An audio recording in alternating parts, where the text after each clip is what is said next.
Hi everyone, I'm Bonita from Pennies to Dollars and welcome back to my channel where we talk about frugal living, saving money, cutting expenses with a little bit of Depression era tips thrown in there because I am the daughter of Depression era parents. So as we start this video, we're coming up on a new year. And with that, I thought it might be interesting to discuss how we are getting ready to embrace a new chapter. Wherever you are in your life, this is a new chapter. And I remember when I was in high school, I couldn't wait to get out and live on my own. And then when I was in my 20s, I was worried about putting food on the table, paying the bills, but I got to make my own decisions. It just wasn't the way I had pictured it. It was a little scary at times. And I think it's even more scary for people moving out on their own today. In my 30s, I was concentrated on my job, on taking care of my children, taking care of my home, and holding down a full-time job that could help contribute to the household expenses. In my 40s, I started watching my children move out, and I started experiencing what some of those empty nest feelings are like as you watch your kids get into the car and drive off to college, or you leave them at their new apartment and you drive home without them in your home. And all of these transitions are a new chapter. Not everyone's chapters are exactly the same. Some people choose a different chapter, or they skip parts, or some parts are accelerated. But a lot of us go through some of those same new experiences, which are a new chapter in life. Also in my 40s, I really concentrated on my career and I worked at trying to get myself the best reputation that I could in my field. Then when I moved into my 50s, I experienced the true empty nest of all of the children being gone after spending a lifetime of raising children and having a house full to just being my husband and I. And that transition was very hard. At that time, that's when we opened a second business because I just didn't want to be home in an empty house. And that's how I coped with it, was by us owning two businesses and staying so busy that I couldn't remember there was no one at home waiting for me. So we all adjust to things differently. And now I'm in my late 50s. I have embraced the idea that I am an empty nester. I'm looking at things like I did in my 20s almost. I can make my own decisions. I'm on my own. I can do what I want when I want. And isn't that kind of how we all felt when we first moved out on our own? But it's a whole different age level to be feeling that. Now we're moving into that with a lot more knowledge than we had in our 20s, a lot more experience than we had in our 20s, and a lot less energy than we had in our 20s.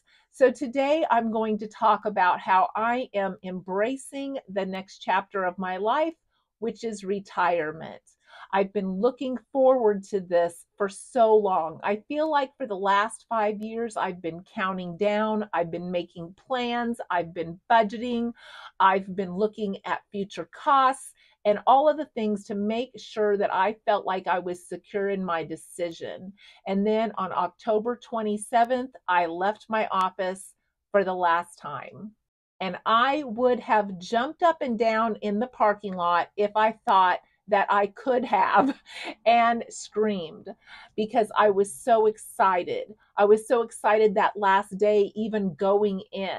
But I can tell you, with all of this countdown and all of this anticipation, the last 2 weeks were the slowest. They just drug as I split it up according to half days and then hours of how long I had left before I had my freedom. So some of the things that I'm already experiencing as I'm going into this new chapter is I reminisce some about some of the experiences that I had growing up.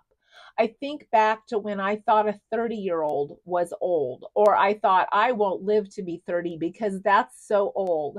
I remember being a young child watching my mother color her hair at the sink. As long as I can remember, I was probably 5 and she was coloring her hair. And I thought, that's just what women do. They color their hair.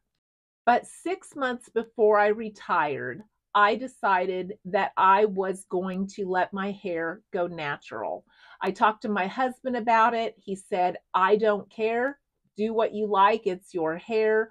I'm going to love you no matter what. I probably won't even notice. So I've been in transition now, I say, for about the last 6 to 8 months, letting my hair go natural. And I honestly think I'm going to be fine with it. But I've been in those in between stages where part of it is gray and part of it is still the dyed color. And so I pull it back sometimes so it's not so noticeable. A lot of people go to the hairdresser and have it blended in, or go to the hairdresser and have the dye taken out. But I didn't want to do that.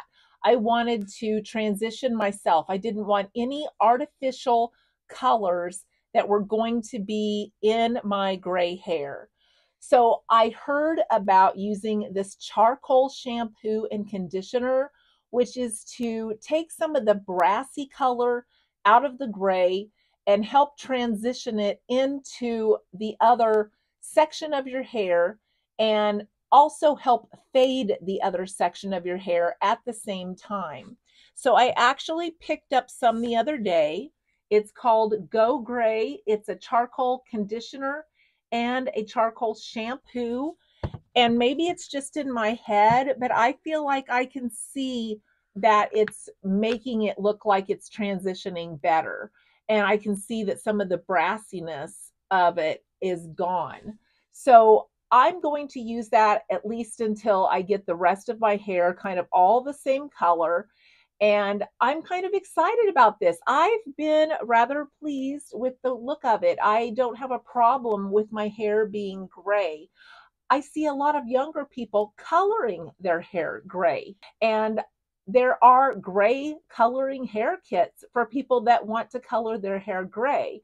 Now, granted, they have a really young face and gray hair, and my face is starting to age. So as I go into this, I see, wow, I have forehead wrinkles. I'm starting to get the older lady neck. You know, you start noticing some of these things in yourself, and you look down and you say, oh my gosh, that's my mother's hands. But it's things that we have earned and that we are blessed to have at this age. I have a lot of friends that didn't even make it to my age. So this is a blessing, and I look to embrace that blessing by enjoying this next chapter 100%. I also find this next chapter to be more of an observation stage. I catch myself in stores watching parents that are impatient with their kids, and I think, wow, they grow up so fast. And I remember that time. I remember being stressed and frantic and trying to keep a hold of all of them and try to get your purchases made and get out to the car with everybody you started with. And I remember how hectic that lifestyle was, trying to get everything done, get the baths done, and get the homework done. But I watch them, and it's like you're standing there watching your prior life in a way. And I remember the impatience. And now I watch them with patience. I feel like I've learned to appreciate the patience that I now have. I feel like I don't get as upset and frantic and anxious trying to get everything done now that I've retired. I'm able to sleep in a little bit. I'm able to set my own schedule. My schedule is flexible. Maybe I have a few things that week I want to get done, but I can pick the days that I want to do them and the times I want to do them. I can break up tasks where it's not so hard on me.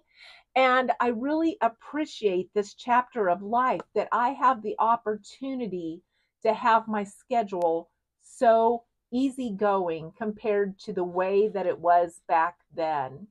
Some people wish they could go back in time, but going back in time leads us back to some of those times that were just so hectic and so stressful. And now we can sit back and relax and appreciate what all of those parents are going through because we've been there ourselves. I watched somebody get upset with someone else in the parking lot the other day and be yelling at them over a parking space. And here we are at Christmas, and these young girls were yelling about a parking space that was taken. And I watched them with patience, and I thought, you are young. You are able to walk easily. You are full of energy and full of life, and yet you're worried about getting a closer parking space. I think some of that appreciation just comes with time and age and maybe some injuries that you can watch situations like that and say, I wish at that age I would have known to have been a little more thankful for all that I had. But at that age, you take so many of those things for granted that I no longer do. I also realize in this chapter that I have less tolerance for stress. I have less tolerance for red tape, if you will, when you're going through processes or you're dealing with paperwork. And I think, why am I so less tolerant of things like that now? I've worked jobs for years where I had lots of red tape, lots of paperwork, lots of stress. But I think I thought when I got to this chapter that magically I wouldn't have any stress. Maybe I'd have to do taxes, and that period of time might be stressful, but nothing else would.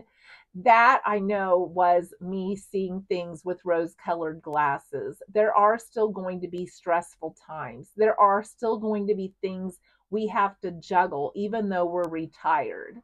There are sometimes still going to be deadlines that we have to meet, but we will no longer sit there on Saturday evening or Sunday feeling stressed about going to work on Monday. We no longer will have to set an alarm most of the time unless we have an appointment that we have to get to. And even then, sometimes we can set those up for later in the day.